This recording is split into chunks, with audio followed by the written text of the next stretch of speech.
Coconut சமையல். நான் பானுப்பிரியா விஜயசேகர். இன்னைக்கு நம்ம பார்க்க போறது ஒரு சூப்பரான ஸ்வீட். செய்யறது ரொம்ப ஈஸி. கஷ்டம் நானும் நினைச்ச ஸ்வீட், ஆனா செய்யறது ரொம்ப ரொம்ப ஈஸிங்க. தேங்காய் பர்பி தான் பார்க்க போறோம்.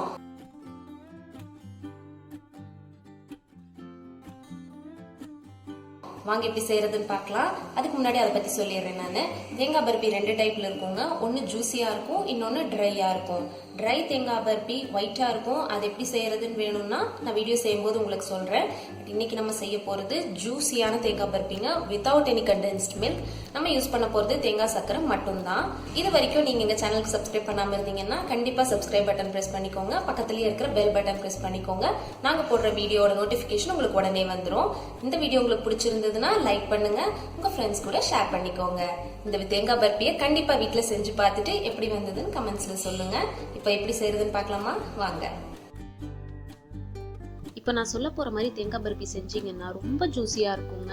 உங்களுக்கு சாப்பிட்டீங்கன்னாலே தெரியும், அவ்வளோ யம்மியாக ஜூஸியாக இன்னும் நிறைய சாப்பிடணும்னு தோன்ற அளவுக்கு இருக்குங்க. கண்டிப்பாக ட்ரை பண்ணி பாருங்கள். இதுக்கு இன்னொரு முக்கியமான விஷயம், தேங்காய் இருக்கிற பக்குவங்க. நல்லா முத்தின தேங்காயாக இருக்கணும். இளம்பு காயில் நல்லா இருக்காது. முத்தின தேங்காயாக ட்ரை ஆகாத காயாக இருந்ததுன்னா சூப்பராக வருங்க. இப்போ நம்ம 2 தேங்காய் எடுத்துக்கிறோம். 2 தேங்காயையும் உடைச்சு உள்ளே இருக்கிற வெள்ளை பக்கத்தை மட்டும் நம்ம திருகி எடுத்துக்கிறோங்க. இதுதான் நம்ம தேங்காய் திருகிறதுக்கு யூஸ் பண்ண போகிறோங்க. இது எங்கள் அம்மா வச்சுருக்காங்க. இதில் நம்ம ஸ்லாபில் வேக்யூமில் சீல் ஆகிக்கும். ஸோ அது ஆடாது. நம்ம தேங்காயை ஈஸியாக திருகிக்கலாம். இதில் முக்கியமான விஷயங்க, ப்ரௌன் வராமல் வெள்ளை பக்கத்தை மட்டும் திருகி எடுங்க. அப்போ தான் தேங்காய் பருப்பி வெள்ளை வெளியேறுன்னு இருக்கும். உங்ககிட்ட தேங்காய் திருகிறது இல்லைன்னா நீங்கள் தேங்காயை தோண்டி எடுத்து பின்னாடி இருக்கிற ஓடு, அந்த ப்ரௌன் ஓடு இருக்குது இல்லைங்களா, அதை கத்தி வச்சு சுரண்டி எடுத்துருங்க. எடுத்துட்டு மீதி இருக்கிற வெள்ளை பக்கத்தை மட்டும் மிக்சி ஜாரில் போட்டு பல்ஸ் மோடில் திருப்பினீங்கன்னா உங்களுக்கு இதே மாதிரி பொழு பொழுன்னு தேங்காய் துருவல் கிடைச்சிரும். 2 தேங்காயோட தேங்காய் துருவலுங்க இது. இப்போ இந்த தேங்காய் பர்பி செய்கிறதுக்கு நீங்கள் கெட்டியான ஒரு வடைச்சட்டி இருந்ததுன்னா ரொம்பவே ஈஸியாக இருக்கும். உங்களுக்கு ரொம்ப வேலை இருக்காது. நம்ம இந்த கெட்டி பாத்திரம் எடுத்துக்கிறோம். 1 கப் நான் எடுத்துக்கிறேன். இந்த கப்பில் நான் இருக்கிற தேங்காய் துருவலை அமுத்தி போட்டு நான் மெஷர் பண்ணி எடுக்க போகிறேங்க. நீங்களும் நல்லா அமுத்தியே மெஷர் பண்ணிக்கோங்க.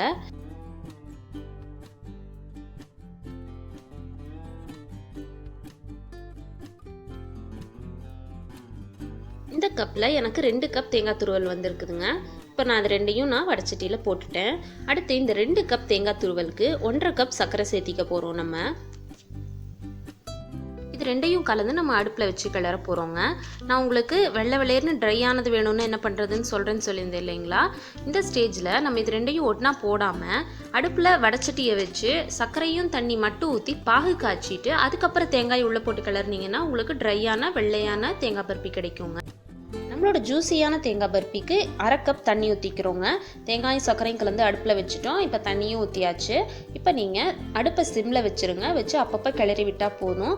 உங்களுக்கு வீடியோ பார்த்தா தெரியுங்க, அதுவே நல்லா தண்ணி விடும். சிம்மில் வச்சுட்டோம். நம்ம அப்பப்போ கிளறினா போதும். கொஞ்சம் கொஞ்சமாக அந்த தண்ணி சுண்ட ஆரம்பிக்குங்க. நீங்கள் கெட்டியான பாத்திரத்தில் போட்டு கிளறினீங்கன்னா ரொம்ப அடி பிடிக்காது. அதனால் நம்மளுக்கும் வேலை கம்மியாக இருக்கும். இப்போ தண்ணி ஓரளவுக்கு நல்லா சுண்டி வந்ததுக்கப்புறம் 1 ஸ்பூன் நெய்யை நம்ம சுற்றியும் விட்டுக்கிறோங்க. இது ஆப்ஷனல் தான். விட்டிங்கன்னா டேஸ்ட் நல்லாயிருக்கும். ஒரு சின்ன ஸ்பூன் விட்டால் போதும். விட்டு நல்லா கிளறிக்கிட்டே இருங்க. தேங்காய் பர்பி ரெடி ஆனதுக்கப்புறம் நம்ம ஏதோ ஒரு பிளேட் இல்லைன்னா ட்ரேயில் நம்ம போட்டு அது பீஸ் போடுற வரைக்கும் செட் ஆக விடணுங்க. அதுக்காக நம்ம ஒரு தட்டு எடுத்துக்கிறோம். நாங்கள் ஒரு தட்டில் நெய் தடவி வச்சுருக்கோம். சுற்றியும் கீழே சைடு எல்லாமே நல்லா நெய் தடவி அதை ரெடியாக வச்சுக்கோங்க. இப்போ தேங்காய் பர்பி ரெடி ஆயிடுச்சான்னு தெரியறதுக்கு என்ன பக்குவம்னு நான் சொல்கிறேன். ஃபஸ்ட்டு நீங்கள் கிளறவே உங்களுக்கு தெரியும், கொஞ்சம் அடி பிடிக்க ஆரம்பிக்குங்க. பாத்திரத்தில் கொஞ்சம் பிடிக்க ஆரம்பிக்கும். அது பக்குவம். அந்த பக்குவம் வந்ததுக்கப்புறம் நீங்கள் கிளறிட்டு ஒரு 2 நிமிஷம் கிளறாமல் விட்டு மறுபடியும் கிளறினீங்கன்னா அடியிலிருந்து நீங்கள் திருப்பி போடுற அந்த தேங்காய் மேலால் பார்க்கும்போது வெள்ளையாக இருக்குங்க.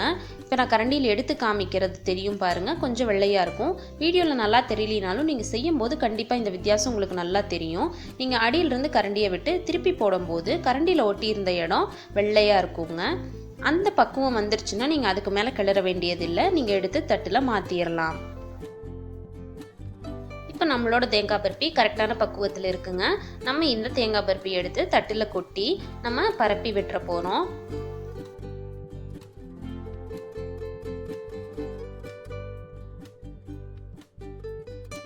தட்டில் இந்த மாதிரி கொட்டினதுக்கப்புறம் நீங்கள் ஒரு கரண்டியை வச்சு லைட்டாக மட்டும் தள்ளி விடுங்க. ரொம்ப இழுக்காமல் கரண்டியை வச்சு ஓரளவுக்கு ஃப்ளாட் பண்ணிவிடுங்க. அதுக்கப்புறம் ஒரு ஃப்ளாட்டான பாட்டம் இருக்கிற மாதிரி ஒரு சின்ன பாத்திரம் எடுத்துக்கோங்க. அது ஏதோ ஒரு சின்ன சமைக்கிற குண்டாவாக கூட இருக்கலாம். அதோட அடிப்பக்கத்தில் நெய் தடவிக்கோங்க. தடவிட்டு நம்ம தட்டில் பரப்பி வச்சுருக்கிற தேங்காய் பர்பியை அமுத்தி எடுங்க. இழுக்காதீங்க. இழுத்தீங்கன்னா உங்களுக்கு தேங்காய் பர்பி உதிராக உடைய ஆரம்பிக்கும். அதனால் நல்லா அமுத்தி பேக் பண்ணுற மாதிரி நல்லா அமுத்தி விட்டுருங்க. உங்களுக்கு தேங்காய் பர்பி சூப்பராக செட் ஆகிடும். நீங்கள் அந்த அமுத்துற பாத்திரத்தில் நெய் தடவும் போது தேங்காய் பர்பிலையும் 2-3 சொட்டு நெய் விட்டுக்கலாங்க. இது வாசத்துக்காக தான், டேஸ்ட் நல்லாயிருக்கும். உங்களுக்கு வேண்டான்னா விட்டுருங்க. இந்த ஸ்டேஜில் நீங்கள் வேணும்னா மேலே முந்திரி பருப்பு இல்லை சீவின பாதாம் எது வேணாலும் நீங்கள் ஆட் பண்ணிக்கலாம். அது எல்லாமே ஆப்ஷனல், அவங்கவுங்க தனிப்பட்ட விருப்பம்தான். இப்போ இந்த மாதிரி நல்லா அமுத்திட்டு இதை நம்ம நல்லா ஆற விட்டுறணுங்க. ஒரு 5 நிமிஷம் ஆறுனதுக்கப்புறம் நம்ம கீத்து போட்டு வைக்க போகிறோம்.